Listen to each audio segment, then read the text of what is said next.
Bonjour à tous, comment ça va? Comment allez-vous? Bienvenue à une autre vidéo où je pratique mon français. Aujourd'hui, je vais parler d'un film que j'ai vu, que j'ai regardé hier soir. C'était un film incroyable, l'un des meilleurs films que j'ai vu récemment, je dirais, dans les dernières années. En fait, j'ai vraiment adoré ce film.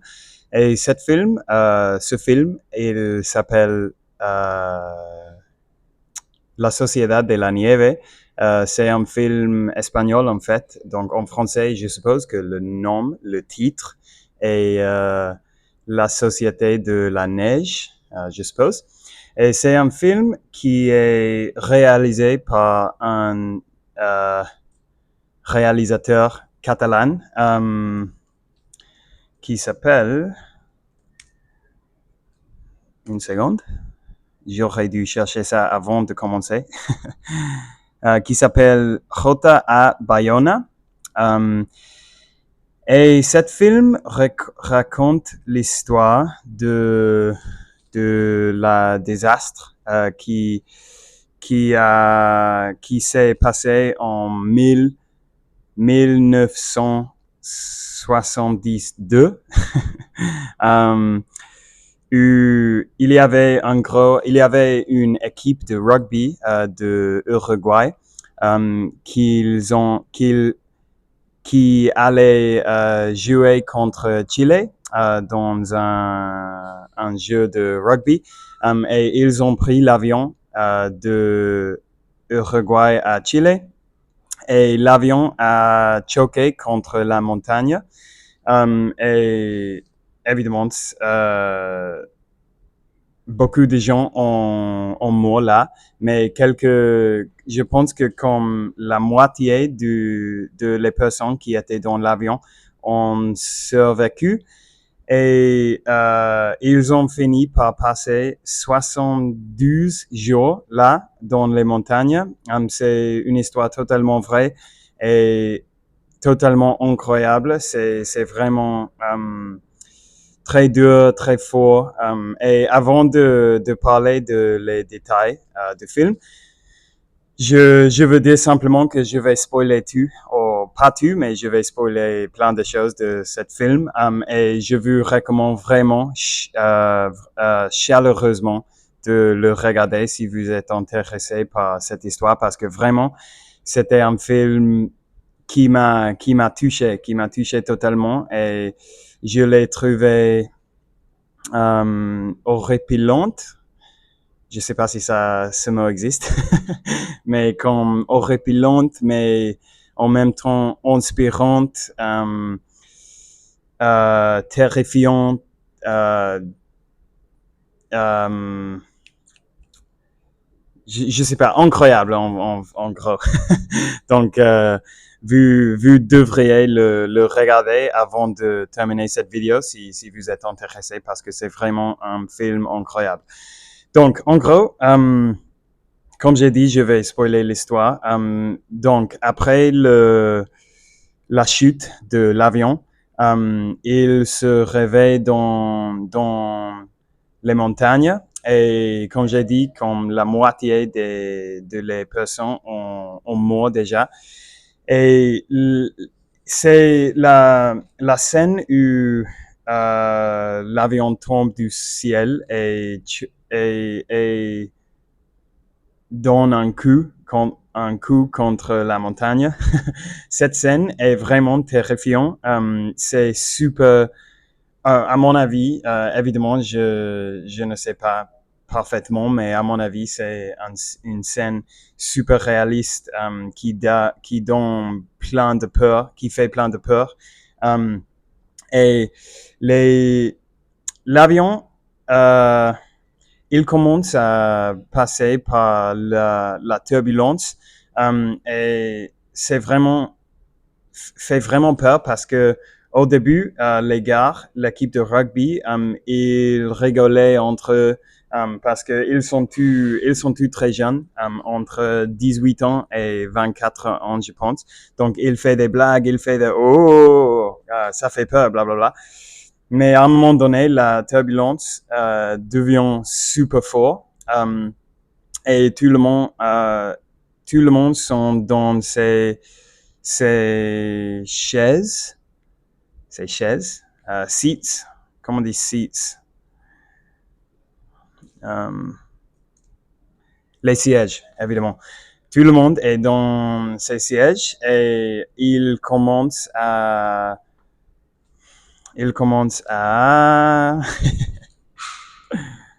à prier parce ils ont tous très peur de la situation. Évidemment, je ne peux pas les en vouloir.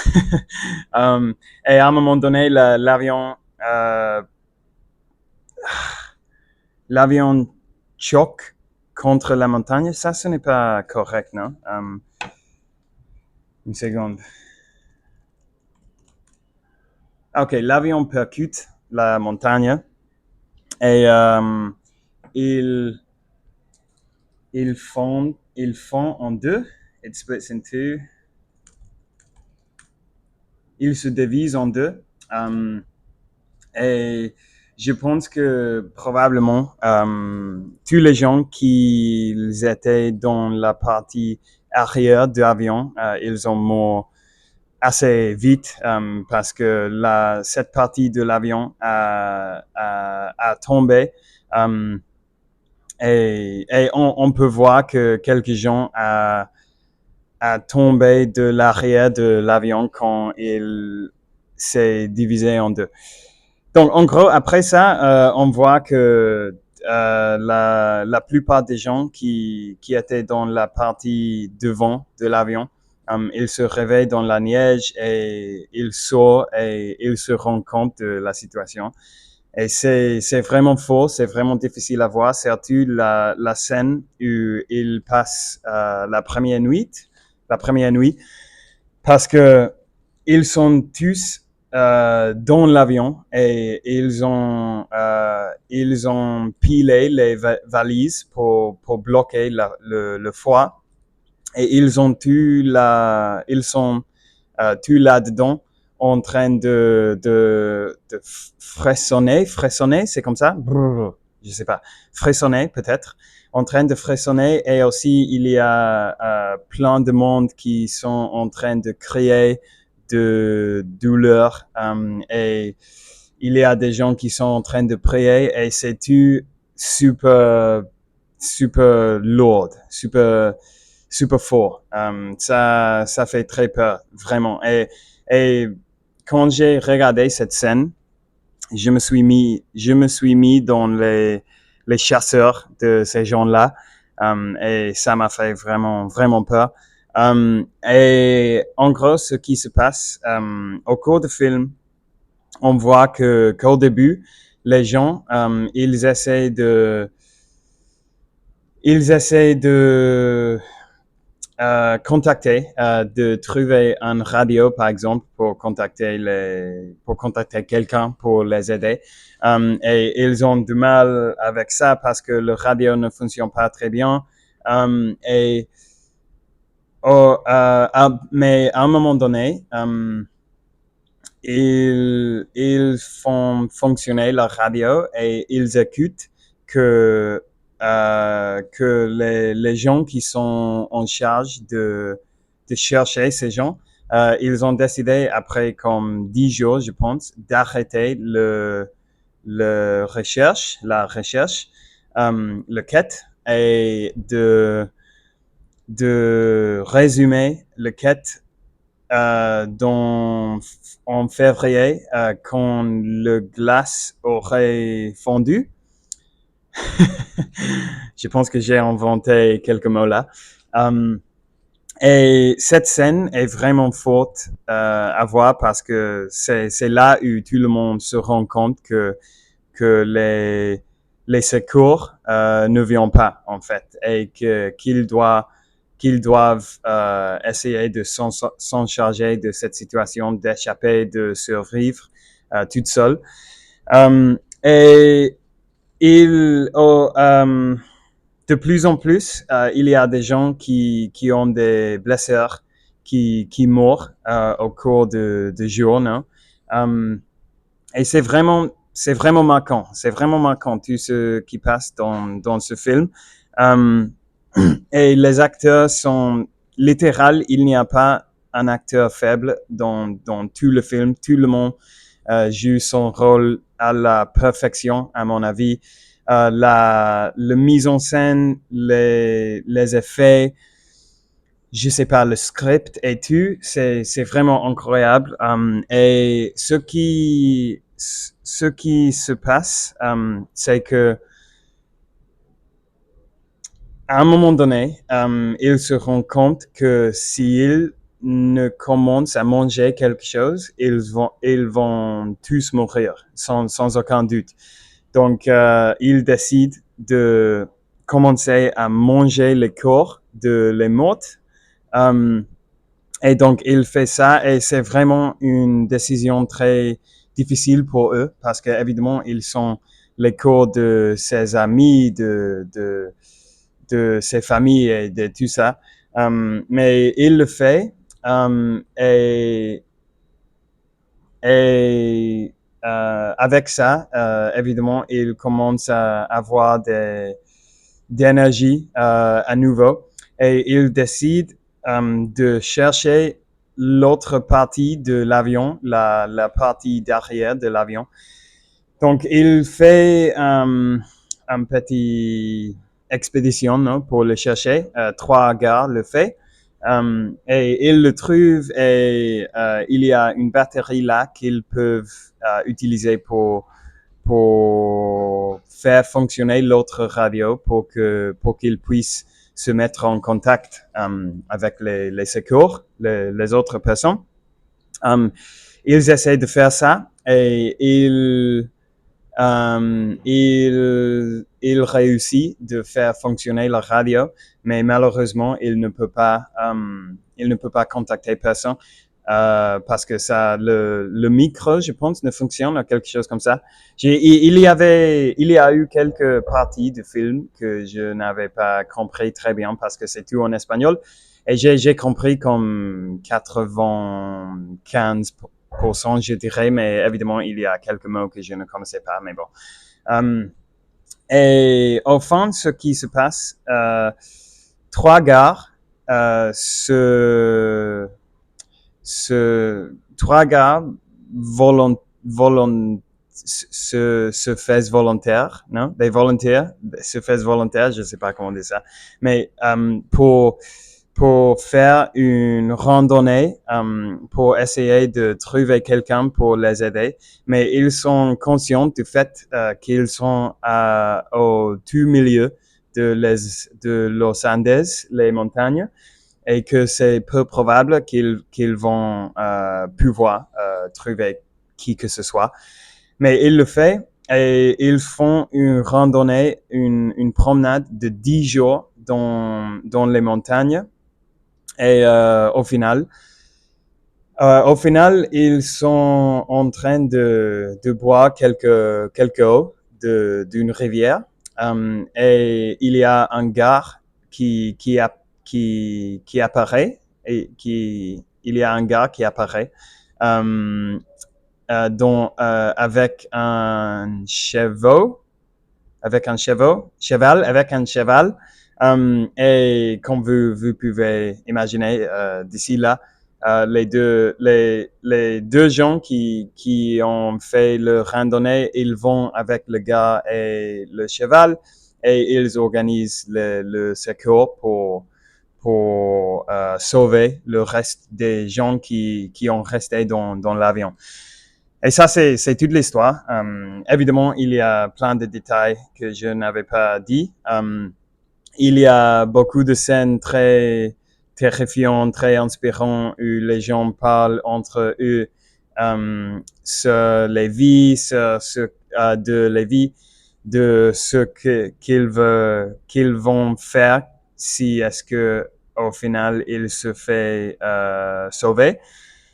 Il se fait sauver. Et je sais pas, depuis que je l'ai regardé, évidemment, c'est seulement hier soir que je l'ai regardé, mais depuis que je l'ai regardé, je ne peux pas que penser à ça, à cette expérience qu'ils ont vécu. En fait, ce matin, j'ai écouté un podcast où un des gars qui ont survécu, il a raconté l'histoire et wow, c'est très fou, c'est totalement fou.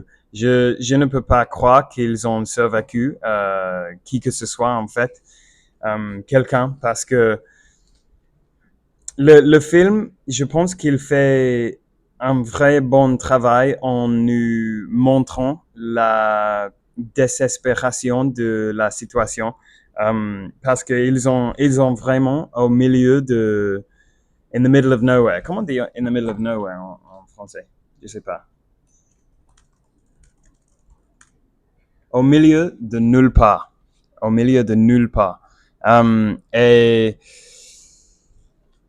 mais même dans cette situation, on peut voir l'amitié entre ces gens et le lien entre eux, et que tout le monde essaie d'aider aux autres.